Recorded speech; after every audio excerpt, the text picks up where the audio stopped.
আসসালামু আলাইকুম, নমস্কার, গুড মর্নিং। 2023-এর ওয়ার্ল্ড কাপের অস্ট্রেলিয়া এবং আফগানিস্তানের মধ্যে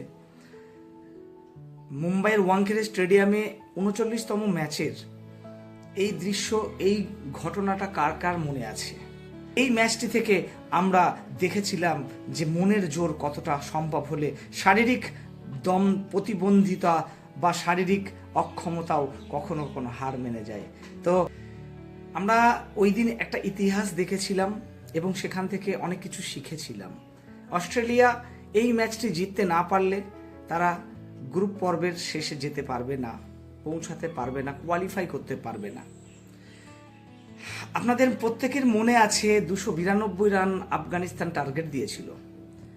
যে আফগানিস্তান দলটি অস্ট্রেলিয়ার কাছে, অনেকের কাছে মনে হয়েছিল অস্ট্রেলিয়া খুব ভালোভাবে ম্যাচটি জিতে যাবে, বাট সেখানে আমরা দেখেছিলাম যে একের পর এক উইকেট পড়ে গেছিল।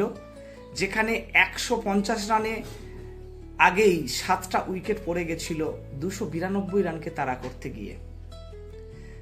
যারা ক্রিকেট দেখেন, যারা ক্রিকেট বোঝেন, যারা ক্রিকেটকে ভালোবাসেন, তাদের কাছে এই ম্যাচটি কোনো হিসাব নিকাশ বহির্ভূত একটি ম্যাচ। যে ম্যাচে অস্ট্রেলিয়ার ম্যাক্সিমাম প্লেয়ার যারা 20-30 রানের গণ্ডির নিচে সব ছিল, একজনই 30 রানের নিচে ছিল, বাকি সব 20 রানের নিচে ছিল। সেখানে ম্যাক্সওয়েল একা দাঁড়িয়ে একটি ম্যাচকে 292 টার্গেট ফিল আপ করেছিল। কিভাবে সম্ভব হয়েছিল? ম্যাক্সওয়েল যখন দেখলো যে অপোজিট সাইডে কোনো প্লেয়ার দাঁড়াতে পারছে না, তখন সে সিদ্ধান্ত নিল যে আমি একা খেলবো, এবং সে সিঙ্গেল রান নিতে যখন তার কষ্ট হচ্ছিল, অর্থাৎ সে অসুস্থ হয়ে পড়ছিল, তার পায়ের এই যে দৃশ্যগুলো দেখছি, সে যখন খোঁড়াচ্ছিল তখন সে সেটা গায়ে কাটা দেওয়া মতো একটা দৃশ্য। যখন খোঁড়াচ্ছিল তখন কিন্তু সে সিঙ্গেল নিতে পারছিল না, অর্থাৎ রান নিতে পারছিল না। তখন সে সিদ্ধান্ত নিল আমি দাঁড়িয়ে দাঁড়িয়ে খেলবো এবং আমাকে 6 এবং 4-এর ওপরেই খেলতে হবে। 6 এবং 4-এর ওপর খেললো, শুধু দাঁড়িয়ে দাঁড়িয়ে এদিকে ব্যাট আর ওদিকে ব্যাট চালিয়ে 6 এবং 4 ওয়াংখেড়ে স্টেডিয়ামের চারিদিকে বর্ষাতে শুরু করলো।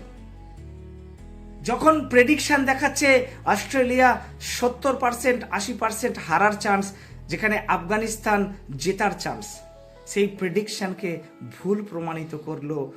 আস্তে আস্তে টার্গেটের দৌড় কোঠায় পৌঁছে যেতে শুরু করলো। অপোজিট সাইডে 7টা উইকেটই পড়ে রয়েছিল এবং সেই ম্যাচটি জেতার দোরগোড়ায় চলে গেল এবং ম্যাচটি দখল করে নিল ম্যাক্সওয়েল একা। যেখানে তিনি নট আউট 201 রানের একটি ইনিংস খেললো এবং ওয়ার্ল্ড ক্রিকেটকে দেখিয়ে দিল যে মনের জোর যদি থাকে, একাই সম্ভব যুদ্ধে জয় করা। একজন মানুষ, ওয়ান ম্যান আর্মি, আমরা কথাটা শুনেছিলাম। একজন মানুষ যে একটি ম্যাচকে বার করে দিতে পারে, এত বড় একটা টার্গেট পৃথিবী দেখলো, যে একটা ইতিহাস তৈরি হলো। অস্ট্রেলিয়া জিতলো এবং আফগানিস্তানকে বিদায় জানিয়ে তারা কিন্তু গ্রুপ পর্বের।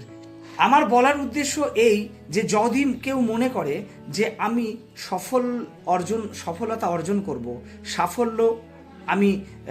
সাফল্য অর্জন করব, যদি কেউ মনে করে যে আমি একা লড়তে পারবো, আমার লড়ার ক্ষমতা আছে, মনের জোর যদি থাকে, তাহলে সব কিছুই সম্ভব হবে এবং একা লড়েই একটা জয় ছিনিয়ে নেওয়া সম্ভব হবে। এই ম্যাচটি থেকে আমরা বিশ্ব ক্রিকেটের, বিশ্ব ইতিহাসের, বিশ্ব মানবতার যত মানুষ আছে আমরা সবাই এটা থেকে এইটুকু শিক্ষা নিলাম যে একা যদি সম্ভব হয়, যদি মনের জোর থাকে, যদি মনের জোরের দ্বারা একটি মানুষ একা অনেক কিছু জয় করতে পারে। তো ভালো থাকবেন, সুস্থ থাকবেন, সবাইকে আবার দেখা হবে। Thank you.